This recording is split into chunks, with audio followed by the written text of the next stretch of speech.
आज हम एक प्रॉब्लम जो कि postulates of Bohr's model of hydrogen atom पर मबनी है उसको सॉल्व करेंगे। तो प्रॉब्लम हमारा ये स्टेट करता है कि an electron jumps from a level E n equal to minus 3.5 multiplied by 10 to the raised power minus 19 joule to EP equal to minus 1.2 multiplied by 10 to the raised power minus 18 joule. What is the wavelength of light emitted? यानी कि आपके पास एक electron है और वो किसी इस nth orbit में क्या कर रहा है, रिवॉल्व कर रहा है। तो जो इसकी एनर्जी है वो असल में ई एन है, जिसकी वैल्यू उसने आपको दी हुई है जो कि minus 3.5 multiply by 10 to the raise power minus 19 joule है। अब ये इलेक्ट्रॉन क्या करता है कि इस nth लेवल से किसी इस p लेवल पे आता है। तो जब ये इस p लेवल पे आता है तो जो इस p लेवल पे इलेक्ट्रॉन की एनर्जी है वो EP है।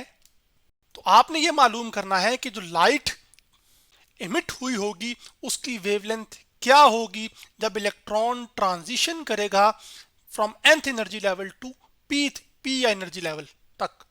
तो जिस वेवलेंथ का फोटोन ऑफ लाइट इमिट होगा आपने उस वेवलेंथ को मालूम करना है। अब जो बोहर मॉडल्स के जो पोस्टुलेट थे हाइड्रोजन एटम के लिए, उसमें हमने ये देखा था कि जो difference between two energy levels है वो बराबर होता था आपके पास energy of the light emitted, और वो एनर्जी क्या होती थी HF। तो अब हम यही काम करेंगे। तो सबसे पहले हम क्या करेंगे कि जो दो एनर्जी लेवल्स हैं हमारे पास यहाँ पर, इनका हम एनर्जी डिफरेंस कैलकुलेट करेंगे, यानी कि डेल ई कैलकुलेट करेंगे। डेल ई हम एनर्जी डिफरेंस को कह रहे हैं जो दो एनर्जी लेवल्स के बीच है। और फिर जब एनर्जी डिफरेंस कैलकुलेट हो जाएगा तो फिर उसके बाद हम फिर वेवलेंथ की कैलकुलेशन करेंगे जो कि लैम्डा है हमारे पास। तो ये दो मकसद है हमारे इस प्रॉब्लम के अंदर। तो अब लाइट चूंकि एक वेव है तो एक साइकिल की जो लेंथ होती है, या जो एक साइकिल में एक वेव ने लेंथ ट्रेवल की होती है, उसको हम क्या कहते हैं, वेव लेंथ। या फिर दो मुसलसल क्रस्ट के बीच का जो फासला है वो भी क्या कहलाता है, वेव लेंथ। तो वो हमने वही डिटरमिन करनी है। तो अब सबसे पहले हम एनर्जी डिफरेंस को कैलकुलेट कर लेते हैं जो कि हमारे सिनेरियो में डेल ई है। तो जो डेल ई है वो आपके पास बराबर आ जाएगा फाइनल एनर्जी लेवल जो कि असल में पी लेवल है, तो उसकी एनर्जी आ जाएगी जो कि ईपी है, माइनस आपके पास आ जाएगा यहाँ पर ई आई यानी कि इनिशियल एनर्जी लेवल, जहां पर जो कि nth लेवल है तो energy of the nth level आ जाएगी। तो वो आपके पास ये आ जाएगा। तो अब हम डेल ई कैलकुलेट करते हैं एनर्जीज की वैल्यूज को पुट करके। तो जो ई पी की एनर्जी है वो है आपके पास minus 1.2 multiply by 10 to the raise power minus 18 joule. फिर हम यहाँ पर एक माइनस साइन डालेंगे, फिर ब्रैकेट डालेंगे और हम ई एन की जो एनर्जी है वो डाल देंगे जो कि है आपके पास minus 3.5 multiply by 10 to the raise power minus 19 joule. और फिर ब्रैकेट हम क्या कर देंगे, क्लोज।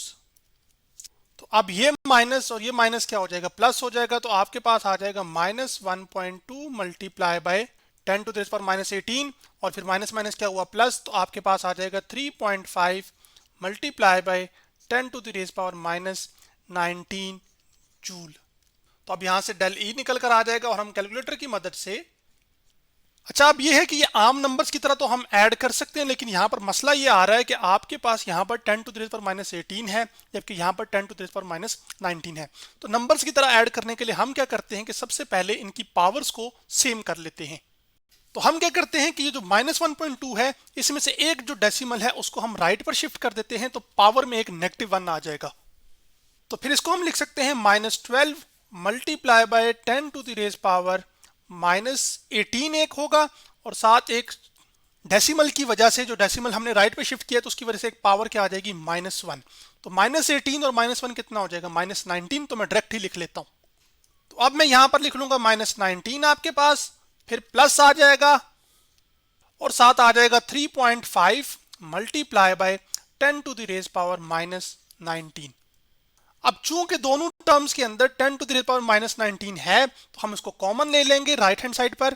तो माइनस 12 और साथ आपके पास आ जाएगा प्लस 3.5, और फिर मल्टीप्लाई पे हम लिख लेंगे 10 टू, यहाँ पर 10 to the raise power minus 19 जो हमारा कॉमन आया है। अब हम माइनस 12 को 3.5 में जब ऐड करते हैं तो जवाब आता है माइनस 8.5। तो यहाँ पर आपके पास आ जाएगा minus 8.5 multiply by 10 to the raise power minus 19 joule. तो ये वो एनर्जी का डिफरेंस है जो दो एनर्जी लेवल्स ई एन और ई पी के बीच में लाई कर रहा है या है। दो एनर्जी लेवल्स एन और पी के बीच में जो एनर्जी डिफरेंस है वो आपके पास ये है, और यहां पर ये एनर्जी डिफरेंस असल में नेगेटिव आ रहा है, जो कि इस बात की निशानदेही है कि आपके पास जो फाइनल एनर्जी लेवल है उसकी एनर्जी इनिशियल एनर्जी लेवल से कम है, यानी कि ईपी जो है आपके पास वो लेस देन है ई एन से।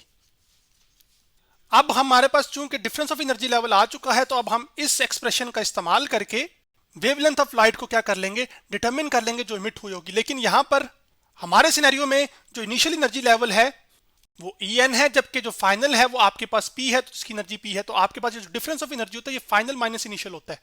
इस वजह से इसको मैं चेंज करके लिख भी देता हूं, आपके पास E P minus E N, जो कि असल में बराबर है आपके पास डेल ई के, और डेल ई किसके बराबर है फिर एच एफ के, ठीक है। और फिर हम, अब आपको पता है कि यहां पर ये फ्रीक्वेंसी है, और फ्रीक्वेंसी क्या होती है, कितने साइकिल्स मुकम्मल हुए एक सेकंड में। तो लाइट चूंकि एक वेव है और ये वेव स्पीड ऑफ लाइट के साथ ट्रेवल करती है, तो जो स्पीड ऑफ लाइट सी है किसी वेव के लिए, सी स्पीड वो असल में बराबर होती है frequency of that wave into wavelength.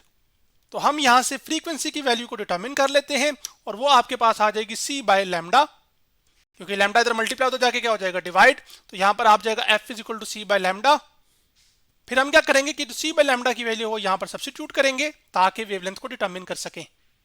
तो आपके पास मैं वैल्यू सब्स्टिट्यूट करता हूं, तो जो डेल ई है जो कि डिफरेंस ऑफ एनर्जी है वो असल में बराबर आ जाएगा आपके पास एच, ठीक है। एफ की जगह हम पुट कर देंगे सी बाय लैम्डा, तो यहाँ पर सी बाय लैम्डा आ जाएगा, फिर ये लैम्डा इधर डिवाइड हो रहा है उधर जाके क्या हो जाएगा, मल्टीप्लाई। तो आपके पास जो वेवलेंथ है वो आ जाएगी lambda is equal to H C divided by, आपके पास यहाँ पर आ जाएगी, क्योंकि डेल इधर मल्टीप्लाई तो उधर जाके क्या हो जाएगा, डिवाइड। तो आपके पास डिफरेंस ऑफ एनर्जी यहाँ पर आ जाएगा। तो इस रिलेशन का इस्तेमाल करके हम असल में वेवलेंथ ऑफ लाइट को डिटरमिन कर लेंगे, जबकि जो h है यहाँ पर वो प्लैंक कांस्टेंट है, c स्पीड ऑफ लाइट है। तो जो प्लैंक कांस्टेंट है उसकी वैल्यू होती है 6.634 multiply by 10 to the raise power minus 34, जबकि जो स्पीड ऑफ लाइट है वो होती है 3 multiply by 10 to the raise power 8 metre per second, जबकि जो डिफरेंस ऑफ एनर्जी लेवल्स है वो हमारे पास है 8.5 multiply by 10 to the raise power minus 19। और यहां पर आपने याद रखना है कि जो डिफरेंस ऑफ एनर्जी है उसका हम मैग्नीट्यूड यानी कि पॉजिटिव वैल्यू को सब्स्टिट्यूट करते हैं, नेगेटिव साइन यहां पे सब्स्टिट्यूट नहीं करते। क्यों? क्योंकि वेवलेंथ कभी नेगेटिव हो नहीं सकती, तो इस वजह से हम सिर्फ डिफरेंस ऑफ एनर्जी का मैग्नीट्यूड पुट करेंगे यहां पर। तो अब हम नंबर्स को लादा सॉल्व कर लेते हैं और पावर्स को लादा। तो 6.634 को मल्टीप्लाई करते हैं 3 से और डिवाइड कर लेते हैं 8.5 से कैलकुलेटर पर। तो मैं आपके सामने मल्टीप्लाई करता हूं, 6.634 मल्टीप्लाई बाय करते हैं हम 3 से और डिवाइड कर देते हैं फिर हम इसको 8.5 से। तो आपके पास जवाब आ जाएगा 2.34। तो यहां पर हम लिख लेंगे 2.34 और उसके बाद बेसिस चूंकि 10 टू द रेज पावर में सेम है तो पावर्स क्या हो जाती हैं, ऐड। तो आपके पास आ जाएगा 10 to the raise power minus 34 plus 8, और ये माइनस इधर 19 है पावर, ऊपर जाके क्या हो जाएगी, पॉजिटिव हो जाएगी। तो आपके पास यहाँ पर पावर ये ऐड में होके पॉजिटिव 19 लिखी जाएगी। अब 19 प्लस 8 27 होता है, और माइनस 34 प्लस 27 असल में माइनस 7 होता है। तो 2.34 multiply by 10 to the raise power minus 7 आ जाएगा आंसर। तो इतनी मीटर ऑफ वेवलेंथ जो है वो लाइट इमिट हुई होगी जब एक इलेक्ट्रॉन ने n लेवल से p लेवल में ट्रांजिशन की होगी। अब इसको हम एक स्टैंडर्ड यूनिट जो कि नैनोमीटर भी होता है, एटॉमिक लेवल्स पर हम नैनोमीटर को प्रेफर करते हैं। जब एटम के साइजेस की बात करते हैं तो उनकी जो वेवलेंथ है वो हम नैनोमीटर में बताते हैं, तो फिर हम इस वेवलेंथ को नैनोमीटर में कन्वर्ट कर लेते हैं। तो एक नैनोमीटर जो होता है वो असल में बराबर होता है 10 to the raise power minus 9, sorry पहले यहाँ पे मुकम्मल लिख लो, नैनोमीटर के लिए हम लिखते हैं nm, जो कि बराबर होगा आपके पास 10 to the raise power minus 9 metre के। तो अब यहाँ पर 10 to the raise power minus 7 है, मुझे 10 to the raise power minus 2 और चाहिए ताकि माइनस 7 और माइनस 2 माइनस 9 बना दें। तो इसलिए मैं क्या करूंगा कि इसके जो डेसिमल है उसको दो डिजिट राइट शिफ्ट कर दूंगा। तो पावर जब लेफ्ट से आपके पास राइट डेसिमल शिफ्ट होता है तो पावर नेगेटिव आ जाती है। तो जितने डिजिट्स मूव करूंगा उतनी पावर नेगेटिव आ जाएगी। तो 2 डिजिट्स मूव कर रहा हूं तो जो वेवलेंथ है आपके पास वो आ जाएगी 234 multiply by 10 to the raise power -9, क्योंकि 2 डिजिट जब मूव किए तो -7 और -2 -9 हो जाएंगे। और यहां पर आपके पास यूनिट अभी क्या आएगा, मीटर, जबकि 10 to the raise power -9 metre असल में किसके बराबर है, 1 नैनोमीटर के। तो आपके पास ये एक्चुअली आ जाएगा 234 नैनोमीटर।